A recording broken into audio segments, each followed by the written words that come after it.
창세기 26장 1절로 7절 말씀 교독하고 마지막 절은 같이 읽습니다.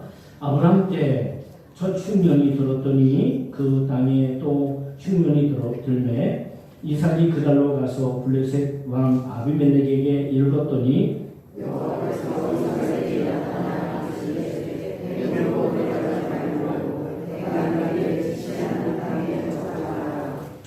이 땅에 거류하면 내가 너와 함께 있어 네게 복을 주고 내가 이 모든 땅을 너와 네 자손에게 주리라. 내가 네 아버지 아브라함에게 맹세한 것을 이루어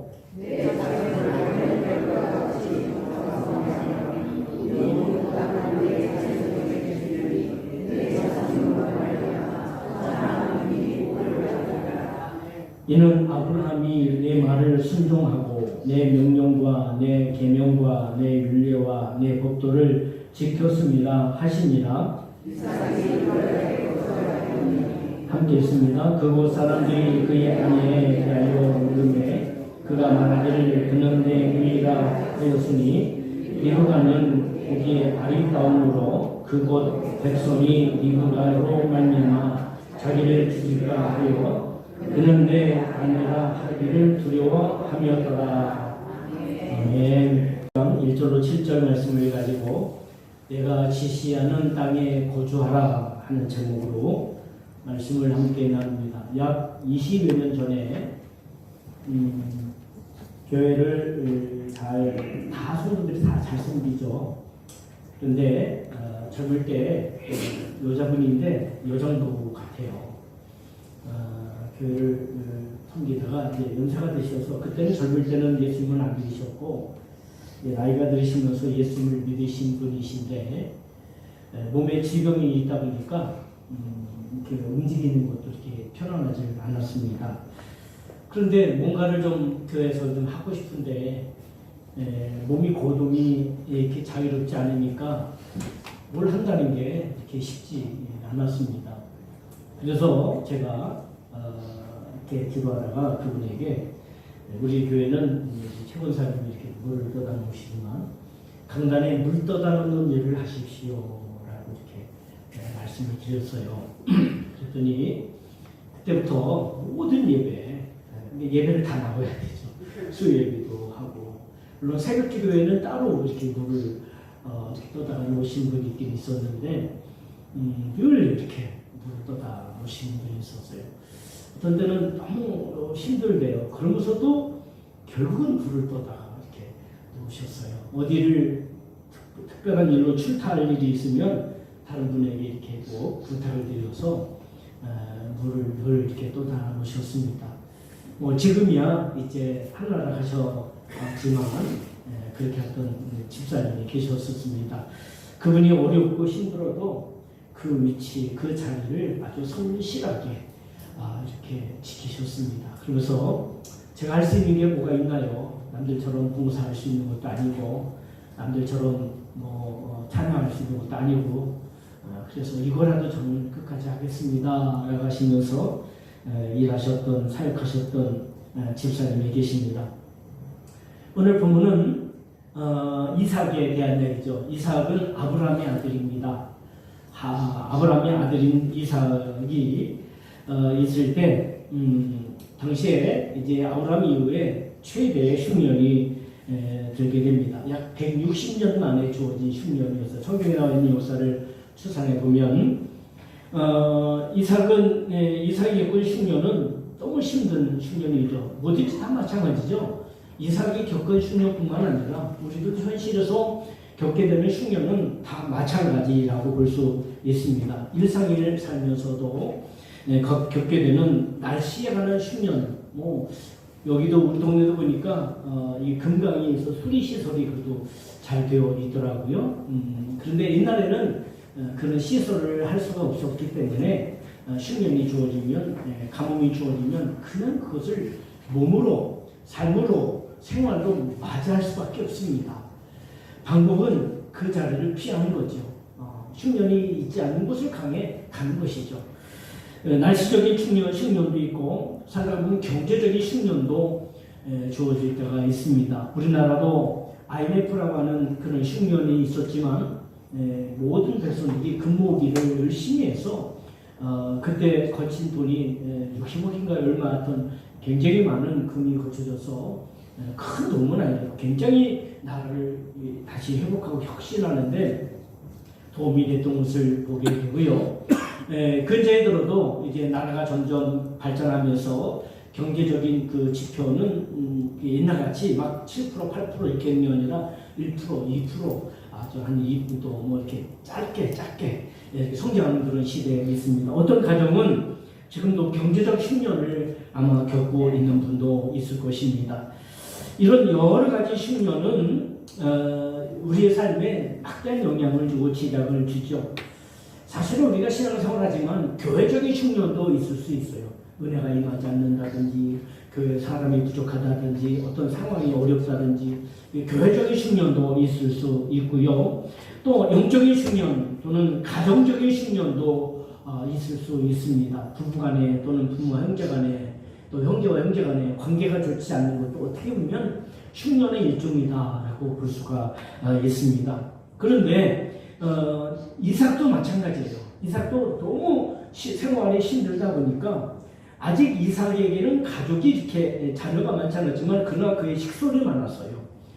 그 집에서 일하는 종들이 많았고 일꾼들이 많았기 때문에 그래도 꽤 많은 그런 식구를 거느리고 있었단 말입니다. 그런 중에 그들에게 들려오는 소식이 있었습니다. 뭐냐면 오늘날로 말하면 이집트죠. 이집트. 애굽에는 우리가 잘 아는 것처럼 나일강이라는 강이 있어요. 그 강이 있기 때문에 그 나일강 주변으로 굉장히 그래도 윤택하고 또 가뭄을 겪지 않는, 흉년을 겪지 않는 그런 나라였기 때문에 이삭이 그 얘기를 들었을 때 가족에 대한 책임감이 있잖아요. 그렇죠? 자녀들도 이렇게 잘 또 식구들을 다 거느리고 있기 때문에 먹고 살아야 되잖아요. 오늘날은 뭐 세금도 내야죠, 뭐 집세도 내야죠, 또 생활도 해야죠, 자동차도 유지해야 되죠. 오늘날도 경제적인 흉년이 주어지면 녹록지 않잖아요. 힘들잖아요. 너무 힘들잖아요. 그래서 카드를 긁어보기도 하고 또 빚을 얻어보기도 하지만 어떤 한계가 이렇게 되어지죠. 그래서 이 이야기를 들은 이삭은 고민하다가 마음에 그래 우리도 애굽으로 가자. 애굽으로 내려가자. 이집트로 내려가자. 라고 하는 마음을 하고 결정을 하고 막 움직이고 있는데 하나님께서 이삭에게 말씀하시는 거예요. 이삭아, 너는 내가 네게 지시할 땅에 있어라. 여기를 떠나지 말고 이곳을 떠나지 말고 이곳에 머물러라 라고 말씀을 그에게 주셨습니다. 낮에는 너무너무 뜨거워서 우리 동네도 되게 낮에는 뜨겁더라고요. 그래도 이제 습도가 높진 않아서 그런 당인데 낮에는 너무 뜨겁고 햇빛이 너무너무 눈을 어렵게 하고 생활을 어렵게 하고 모든 풀을 다 마르게 하고 나무를 다 말라 비틀어지게 하고 짐승들도 먹이고 짐승들도 마시게 해야 되는데 이게 흉년이라는 게 모든 것이 부족한 거 아니겠어요?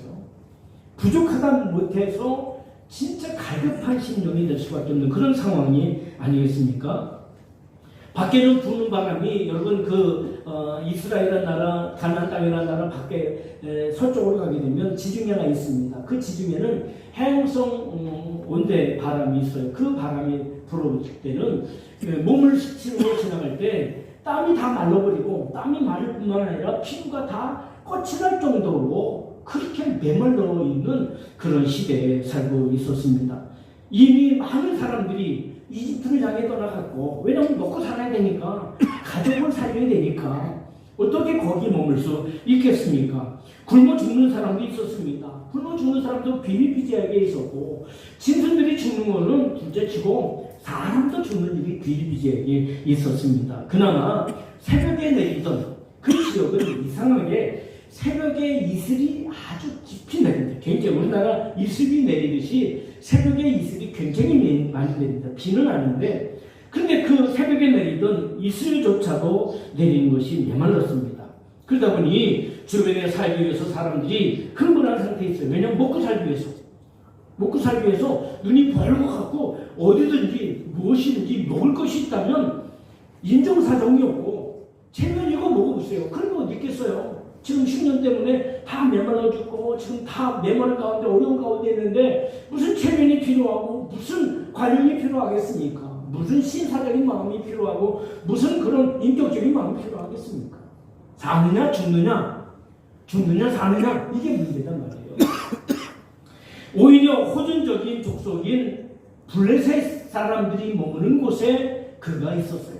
이제 그 원래 아브라함과 이삭이 있었던 곳은 좀 위쪽인데 이 블레셋 사람들이 있었던 데는 이스라엘의 남서쪽에 해당하는 지역이 있었습니다.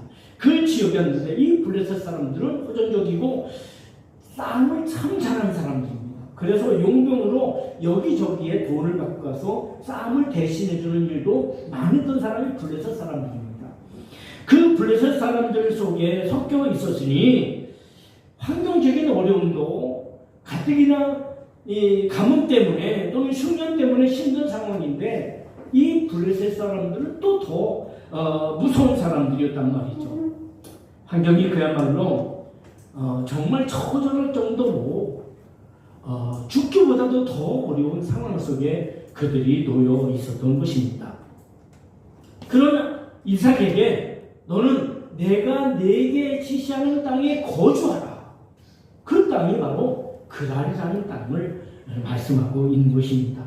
그런 이삭에게 그 말씀을 듣고 순종하는 이삭에게 하나님이 특별히 그러면 이슬을 주든지 비를 내려주든지 아니면 환경적인 도움을 주셔야 되는데 그렇지 않고 그의 환경은 여전히 어려운 환경에 있었는데 하나님이 거기에 머물러라. 거기를 떠나지 말라라고 말씀을 하고 계시는 겁니다. 이삭은 이때 그랄에 머물기로 결단을 하고 결심을 합니다. 내 현실은 어렵지만 내가 지금 살지 죽을지도 모르지만 하나님의 말씀이니 내가 그 말씀을 믿고 그 말씀을 듣고 그 말씀을 아버지처럼 순종해서 여기 머물겠다 하는 결심을 하게 됩니다. 이때 여러분 그 집에서 일하는 그 아내 르브가나 또는 그 집에서 일하는 많은 사람들이 주인님 아니 여보 어떻게 하면 좋습니까? 지금 내일 먹을 것이 없는데 내일 마실 것이 없는데 늘 그런 얘기를 해야 되니까 어떻게 할지 모르는 상황 속에 있었는데 하나님의 말씀을 듣고 그래 내가 어렵지만 그래 내가 힘들지만 그래 내가 너무나도 고통스럽지만 내가 그래 여기 머물겠다는 마음에 결심을 하고 났더니 하나님께서 그 가족들의 마음을 움직여 주셨어요. 다 같이 어려운 상황이고 다 같이 힘든 상황인데도 불구하고 그들이 이제는 불평하는 또는 원망하는 마음보다는 어떻게든지 그 가뭄을 그 흉년을 해결해 보려고 서로 발버둥을 치면서 노력을 하는 거예요. 자기들도 힘들고 어려운데 오히려 그들이 이삭을 위로합니다. 여보 아니면 주인님 또는 주인 아저씨 힘내십시오. 우리가 있습니다. 우리 같이 합시다. 힘들지만 같이 노력하자고요. 같이 애쓰자고요. 또 같이 절약하자고요. 하면서 용기를 주는 거예요. 너무너무 고맙죠. 그렇지만 현실은 여전히 흉년이라 어려운 상황에 있었습니다. 예수님께서 하나님이심에도 불구하고 사람으로 이 땅에 오셨습니다. 왜 오셨습니까? 우리를 구원하시기 위해서 사람을 구원하시기 위해서 사람을 믿고 이 땅에 오신 분이 예수 그리스도이십니다. 예수님이 기적을 행할 때, 예수님이 귀신을 내어주실 때, 예수님이 병을 고칠 때, 예수님이 그들에게 오병을 행할 때 수많은 사람들이 따랐습니다. 숫자를 다 헤아릴 수 없을 정도로 수천 명이 수만 명이 예수님을 따랐습니다. 가라고도 가지 않았습니다. 예수님 어떤 상황 속에 그들을 때문에 혼내줘도 그들 향해 책망을 해도 그들은 절대로 가지 않았습니다. 그러나 그들이 예수님이 십자가의 달림 받기 위해서 예수님이 로마의 병정들에게 잡혀가서 거기서 고난을 받고 아픔을 겪을 때 모든 제자들이 떠나는 거예요. 모든 사람들이 떠나는 겁니다. 물론 그 가운데서도 떠나지 않은 여인들이 있었습니다. 우리가 예수님이 십자가상에서 그 제자와 사랑받는 제자라고 표현하고 있어요. 안드레라고 부르는데 그 제자와 그 요한이라고 부르는데 그 제자와 여인들이 몇 명이서 예수님이 십자가 달려 돌아가신 그곳까지 함께 했습니다. 모든 제자들이 떠나고 심지어는 베드로도 예수를 모른다고 3번이나 부인하고 떠났을 때 그 중에 여인들은 예수를 떠나지 않고 그것에 머물고 있었습니다. 어떤 상황도, 어떤 환경도, 어떤 아픔도, 어떤 위험도, 어떤 불이익도 감당하겠다는 마음을 가지고 그들이 예수님과 함께 있었습니다.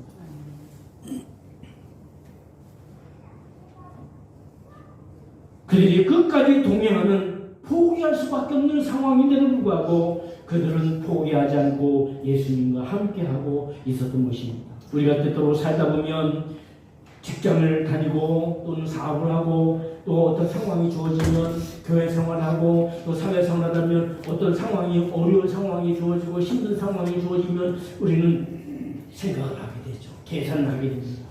안 되겠다. 힘들다. 어렵다. 그래서 우리는 그런 계산에 의해서 속히 우리는 어떤 결정을 내게 되어지죠. 떠나기로 결심하는 경우들이 상당히 많은 것이 우리의 현실입니다. 그러나 이삭은 떠나지 않았습니다. 그럼 그에게 하나님이 말씀하십니다. 뭐라고 말씀하십니까? 오늘 본문에 여러분 주목해 보십시오. 3절부터 보면 이 땅에 거류하면 내가 이 땅에 있으면 내가 너와 함께 있어. 내가 너와 함께 있어. 네게 복을 주어 내가 이 모든 땅을 너와 네 자손에게 주리라. 내가 네 아버지 아브라함에게 맹세한 것을 다 이루고 네 자손을 하늘의 별과 바닷가의 모래처럼 내가 네 후손을 번성하게 해줄 것이다. 그래서 네 자손으로 말미암아 모든 만민이 복을 받을 것이다. 이는 아브라함이 내 말에 순종했고 내 명령과 내 규례와 내 법도를 지켰음이라고 말씀하십니다. 우리에게 때때로 주어지는 현실이 떠날 수밖에 없고 포기할 수밖에 없고 정말 그 마음 아픈 것 때문에 상처 때문에 우리는 모든 것으로부터 벗어날 수밖에 없지만 그러나 하나님 말씀이 주어질 때 우리는 그 하나님 말씀을 붙잡는 것입니다. 할렐루야. 여러분 우리나라 많은 이제 스포츠 강국 중에 하나가 우리나라였죠. 사실은 나라의 규모나 사이즈에 비해서 우리나라는 굉장히 스포츠를 잘하는 나라입니다. 모든 분야가 많이 그렇습니다만 그런데 그 중에 여러분 장미란이라는 선수가 있습니다. 역도 선수였습니다. 지금은 용인대 스포츠 쪽에 교수로 일을 하고 있는 분입니다. 이 장미란이라는 선수는 역도 선수였습니다. 역도는 여성으로서 한다는 게 참 쉽지 않습니다. 왜냐하면 역도를 하기 위해서 근육을 길러야 되고 살을 어느 정도 찌워야 합니다. 이게 연세가 드시면 우리 성도들도 연세가 드시면 힘이 빠지잖아요. 이게 배가 조금은 남아 있는 게 좋다고 봅니다. 저는 연세가 들어서 배가 안 나오고 너무 마르잖아요. 그럼 허리가 구부러지기도 하고 또 그뿐만 아니라 힘이 없더라고요. 보니까. 근데 장미란 선수도 젊을 때거든요. 아실 때부터 아니 그 전부터 청소년 때부터 역도를 시작했단 말이에요. 여성으로서 누구든지 뭐 여성뿐만 아니라 남자도 마찬가지죠. 아름답고 싶고 멋있는 옷을 입고 싶고 그쵸 몸매도 좀 잘 빠지게 하고 이렇게 하고 싶은 것은 모든 사람의 마음이에요. 특별히 남성보다는 여성들이 더 그런 부분이 더 간절한 마음이 있죠.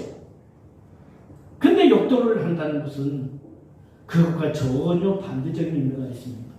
더구나 이 역도는 고독한 시간입니다. 왜? 혼자 훈련해야 합니다. 물론 옆에서 코치도 그를 도와줄 수 있고 그를 지도해줄 수 있겠죠. 그러나 모든 일은 자기가 혼자 해야 합니다. 여러분 혹시 탁구를 좋아하십니까? 탁구를 저도 이렇게 하면서 탁구를 좀 쳐봤었는데 탁구를 칠 때 가장 기본적인 것이 스매싱입니다. 스매싱. 이 스매싱을 잘해야 돼요. 스매싱을 잘해야 합니다.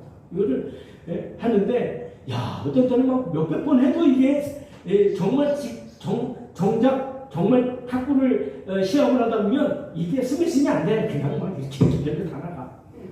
이게 습관화되는 게 쉽지 않더라고요. 근데 그것도 혼자 하는 거예요. 제가 옛날에 있던 교회는 탁구 연습기까지도 갖다 놨어요. 저 혼자서 그거를 이렇게 땀을 뻘뻘 흘려서 하는데 게임만 들어가면 이게 안 돼. 그리고 이상한 습관도 나와.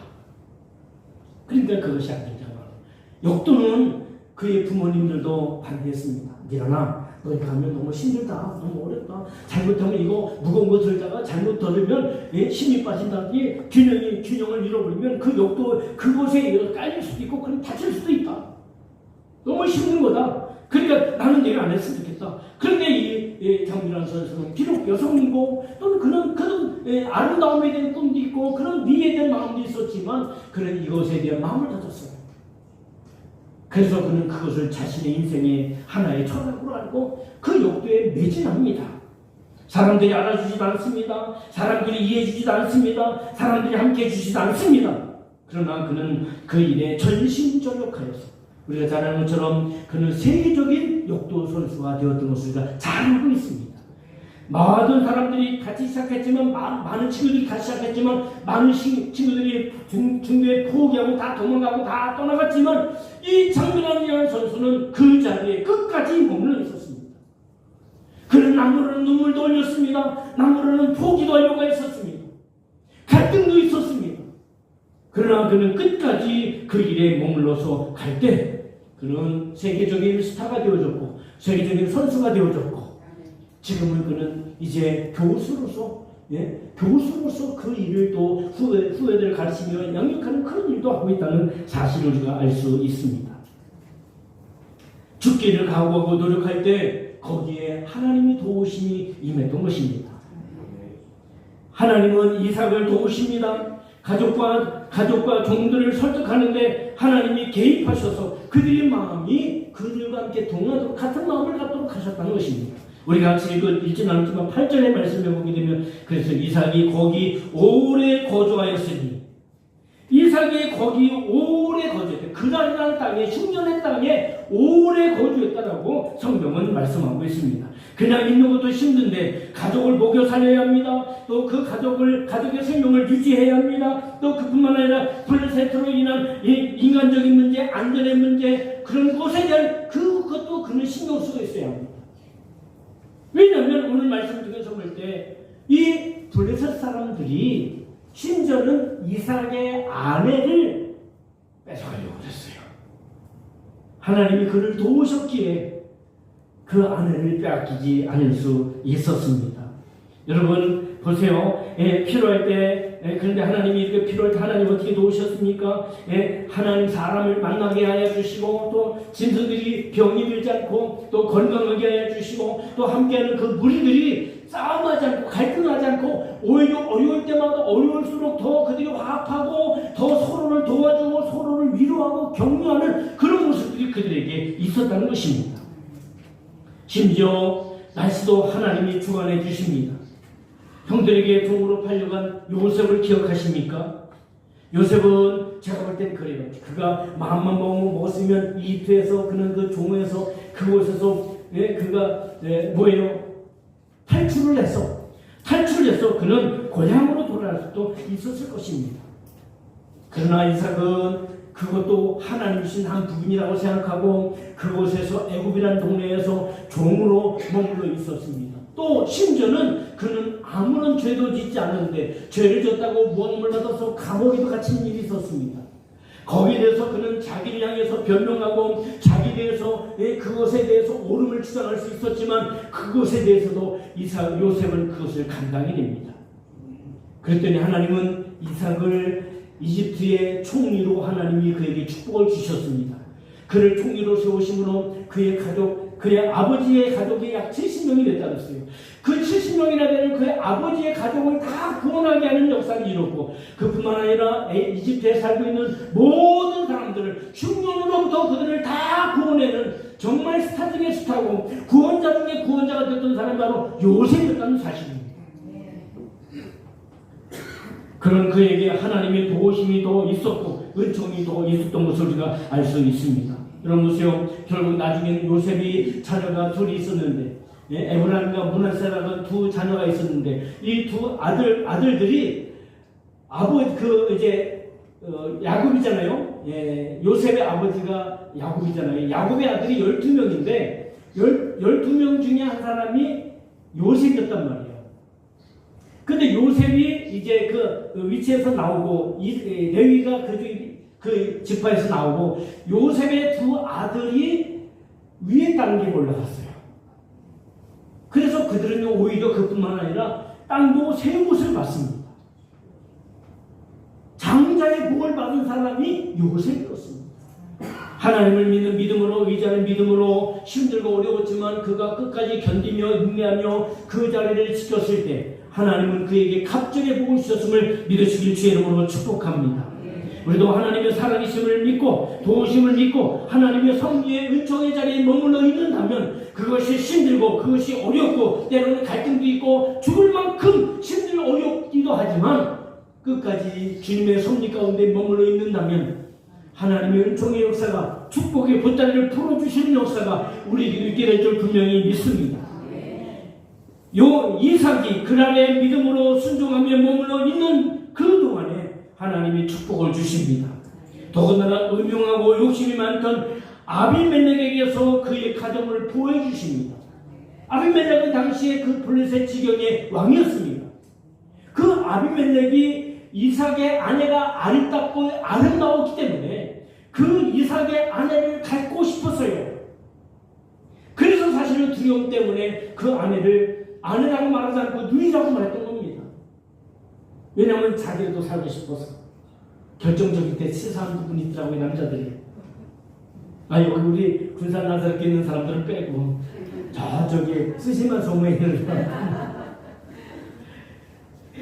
음흉하고 욕심이 많은 아비멜렉에게서 보여줍니다. 왜냐하면 저 여자 괜찮다, 이쁘다, 아름답다. 그래서 그 여자를 취하려고 했는데 하나님의 밤중에 이 아비멜렉에게 꿈에 나타나서 야, 너 저 여자 건드리면 너 죽어.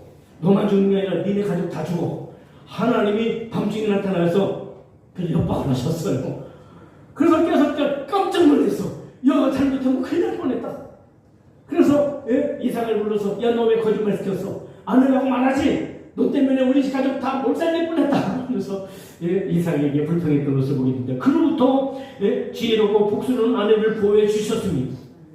하나님이 두려운 마음을 아비멜렉에게 주셨기 때문에 이삭의 아내를 빼앗을 수 없게 하셨고요. 또 보세요. 그 흉년의 땅에서 오늘 말씀을 여러분 좀 뒤로 가게 되게 되면 어떤 말씀이 있습니까? 그가 아내의 농사했을 때 어떤 은혜를 주십니까? 100배를 얻게 하셨다.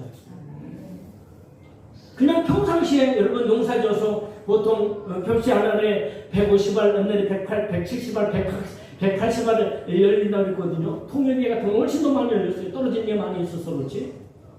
그러니까 보통 100배 이상, 평상시에는 어떤 경우는 100배 이상을 얻을 수도 있어요. 그런데 중요한 게 있어요. 흉년의 때의 100배라는 것은요, 평상시에 1000배만큼도 되는 거예요, 사실. 100배의 열심을 얻게 하셨어요. 하나님 말씀을 순종해서 그 안에 머물렀더니 농사했더니 100배를 얻게 되었다라고 말씀하십니다. 그러니까 농사했더니 더 큰 의미가 있는 거예요. 또 그뿐만 아니라 하나님이 그에게 복이 임하여 주셨는데 뭐라고 임하여 주셨냐면 그가 왕성하여, 자 여기 특별히 보세요. 13절에 보면 함께 읽습니다. 시작. 그 사람이 창대하고 왕성하여 마침내 거부가 되었다. 마침내 거부가 되었다고 했습니다. 거부가 되었다. 여러분, 짐승도 일꾼도 시기할 정도로 너무 어마어마하게 많은 그런 큰 부자가 되었다는 겁니다.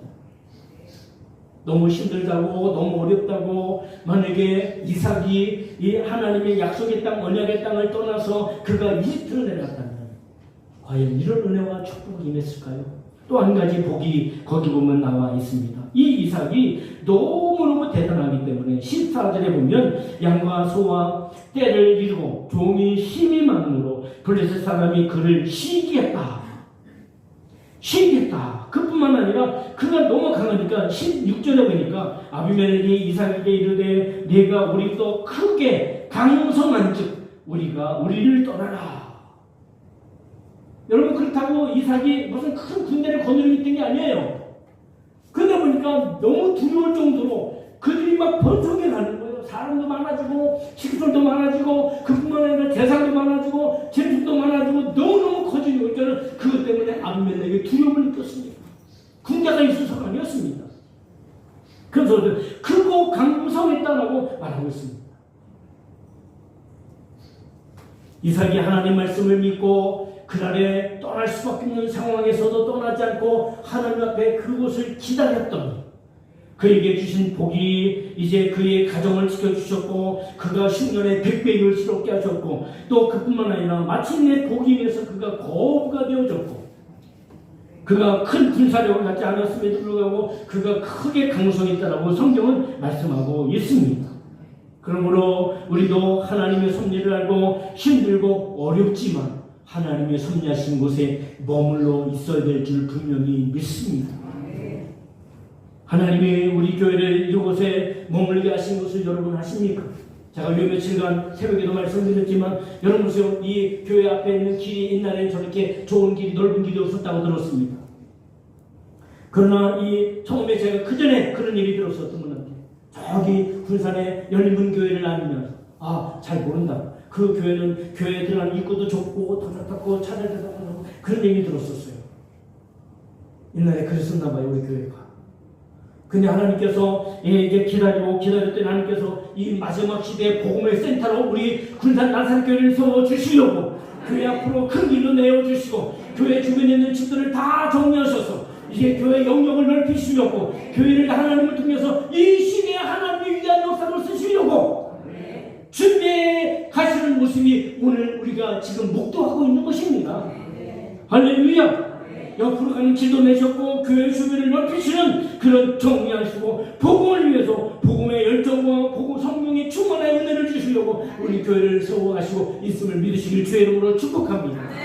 우리가 힘들다고 교회를 옮겼다면 우리가 힘들다고 교회를 떠났다면 하나님의 축복의 섭리의 자리를 떠났다면 앞으로 우리가 더 많이 보게 될 그런 은혜와 축복의 역사를 보게 되겠단 말입니다.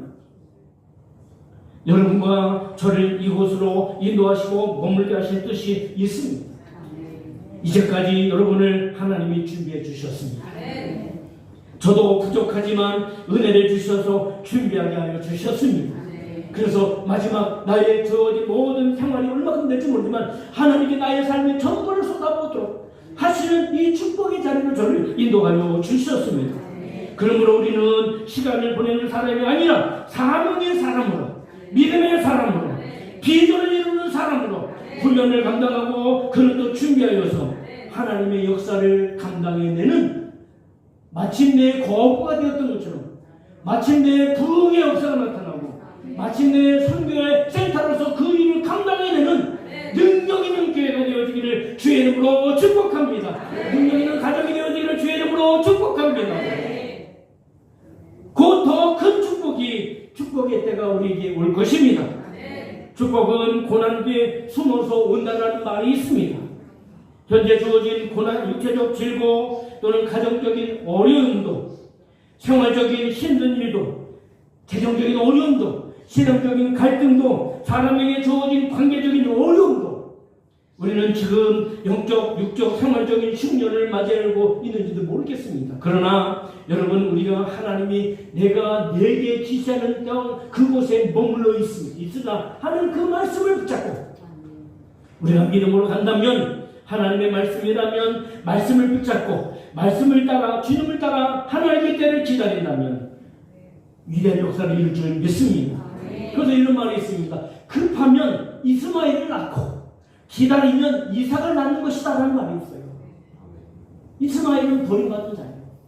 이삭은 아브라함의 복이 이어지는 축복의 통로에 있던 사람이 이삭입니다. 왜냐하면 너무너무 급하다 보니까 아브라함과 사라가 하갈을 통해서 낳은 사람이 이스마엘이죠. 근데 그 이스마엘 내보내라고 하잖아요. 나는 사라를 통해서 너를 통해서 너의 후손을 줄 것이다. 그래서 기다리면 너무 급하면 이스마엘을 낳고 기다리면 이삭을 낳는다는 말이 있는 것입니다. 인생은 조건에 의해서 결정되지 않습니다. 그러므로 우리는 조건을 따라서 우리의 삶을 사는 것이 아니라 우리의 창조주가 되시고 전능하신 생명의 근원이 되신 하나님의 말씀을 믿고 그 말씀을 붙잡고 기다리며 머물러 있는다면 하나님의 위대한 역사를 이룰 줄 분명히 믿습니다. 하나님의 시간은 세상의 시간과 다르게 진행되고 우리에게 다가옵니다. 그 사람이 창대하고 왕성하여 마침내 거부가 되어 하나님의 사람으로 은혜를 입었다라고 말씀하고 있습니다. 그 축복의 때가 곧 우리에게 임할 줄 분명히 믿습니다. 너는 그곳을 떠나지 말고 내가 지시하는 땅에 거주하라 하는 말씀을 기억하며 오늘 우리가 나간다면 반드시 승리와 영광의 삶이 있어질 줄 분명히 믿습니다. 할렐루야. 아멘. 장로님 오늘은 이제 우리가 성찬 예식을